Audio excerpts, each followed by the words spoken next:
আজ 1 জুন 2024। দুপুরবেলায় কলকাতা থেকে বেরিয়ে পড়া হলো আইজলের উদ্দেশ্যে। পৌঁছাতে পৌঁছাতে বিকেল।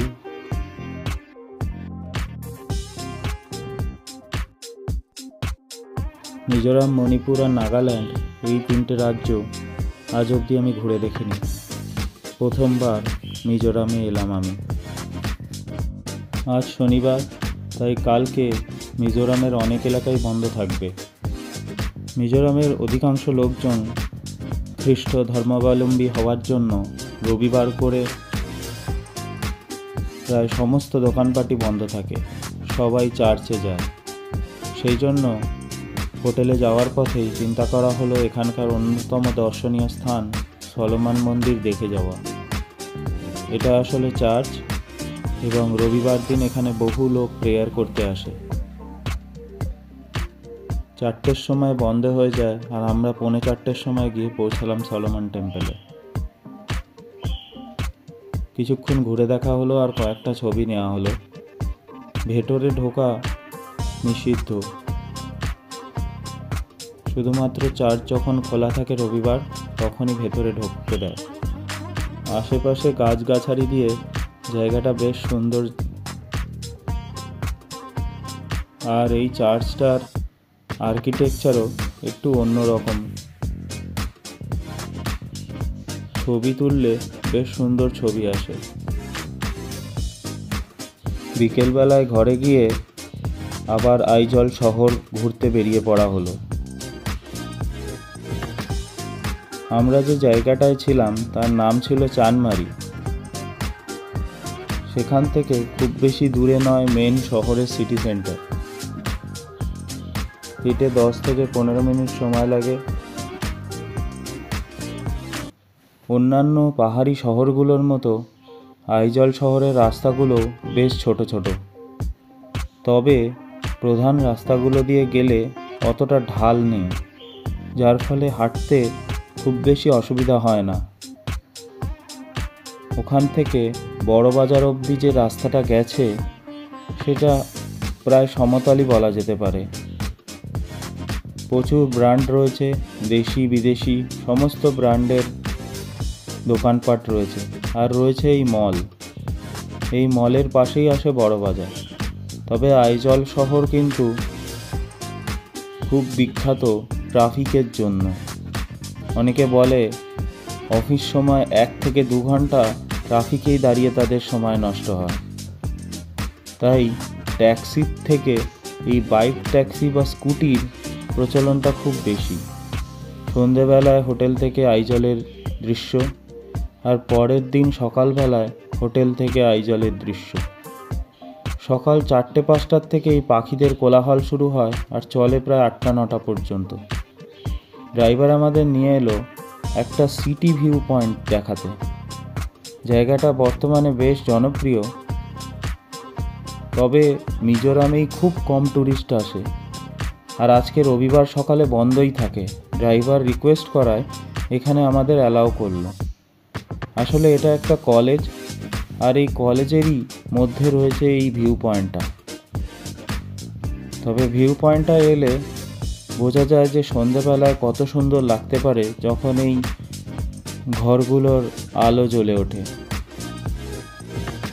ভিউ পয়েন্টটা বেশ সুন্দর, তবে এর থেকেও ভালো ভালো ভিউ পয়েন্ট আমি আইজলে দেখেছি।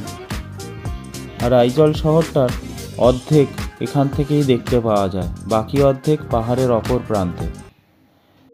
তারপর বেরিয়ে পড়া হলো লালসাভুঙ্গা পার্ক দেখতে। পার্কটা বর্তমানে গুগলে সার্চ করলে আইজলের অন্যতম দর্শনীয় স্থান হিসাবে দেখায়। এই পার্কের আরেক নাম হিমেন পার্ক।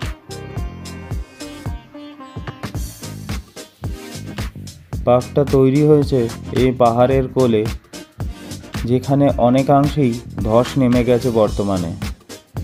1 সপ্তাহ আগে রেমাল বলে এক ঝড় এসেছিল, যেটা পশ্চিমবঙ্গ এবং বাংলাদেশ অনেক জায়গাতেই ক্ষতিগ্রস্ত করেছে।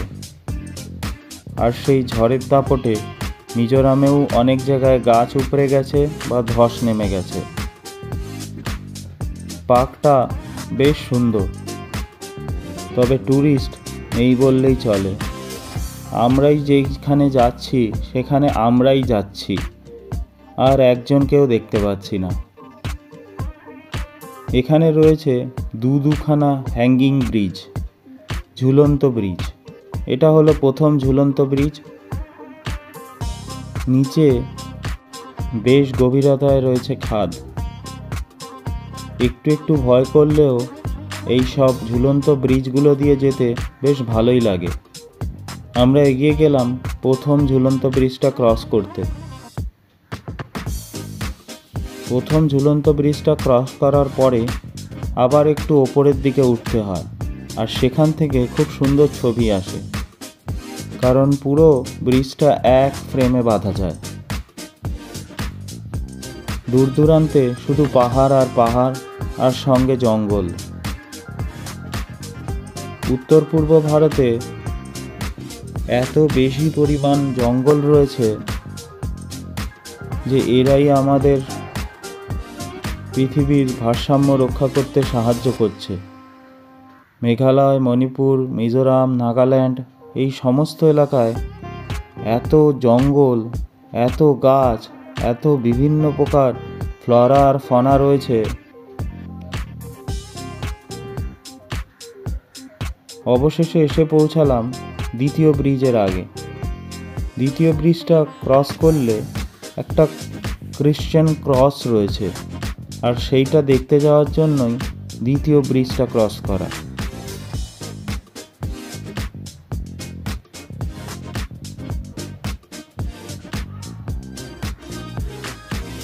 আর এই ব্রিজটার নামও সেই জন্য ক্রসই রাখা রয়েছে। এইসব এলাকাগুলো এত সুন্দর, অথচ পর্যটক নেই বললেই চলে।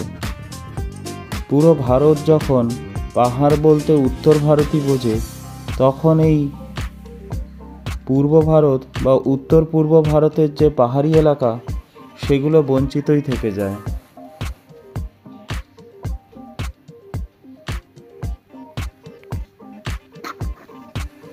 তবে এখানেও রয়েছে বেশ উঁচু উঁচু পাহাড় আর সঙ্গে জঙ্গল। কোথাও কোথাও নদীও দেখতে পাওয়া যায়। এই হ্যাঙ্গিং ব্রিজগুলো ভালো করে বাঁধা রয়েছে ঠিকই, তবে চললে প্রথমে ডান পা দিলে ডান সাইডে হিলে পড়ে, আবার বাঁ পা দিলে বাঁ সাইডে হিলে পড়ে। বেশ মজা লাগে। ওপরে রয়েছে এই ক্রসটা, যেই ক্রসটা দেখতেই এত উঁচুতে আসা। আর এইটাই বোধহয় এই পাহাড়ের সর্বোচ্চ বিন্দু। দূর দূরান্তের পাহাড়গুলো, জঙ্গলগুলো আরো সুন্দর দেখতে লাগলো। এত গাছপালা আর জঙ্গল, পাহাড় ভারতবর্ষে রয়েছে, তবু লোকজন এই সব জায়গাগুলোকে তাদের ঘোরার জায়গা হিসাবে মনেই করে না, যার ফলে এখানে পর্যটন শিল্প একেবারেই ডেভেলপ করেনি।